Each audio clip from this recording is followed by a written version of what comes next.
జై సాయి మాస్టర్. జై గురుదేవ దత్త.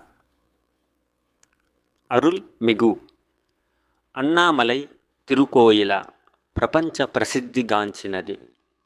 తిరువన్నామలై శ్రేష్టతకు క్లుప్తంగా ఈ క్రింది వాక్యాలు ఉదాహరణలు. పుట్టుకతో ముక్తి తిరువారూరులో, దర్శనముతో ముక్తి చిదంబరంలో, చావుతో ముక్తి వారణాసిలో, తలంపుతోనే ముక్తి తిరువన్నామలైలో. ఇదే నేటి అరుణాచలం. కృతయుగంలో అగ్నిమలగాను, త్రేతాయుగంలో మాణిక్యకొండగాను, ద్వాపరయుగంలో బంగారు కొండగాను, కలియుగంలో రాతి కొండగాను ఉన్న దీని రూపు ఈ మల యొక్క శ్రేష్టత. ఇది దీని చరిత్ర కూడా.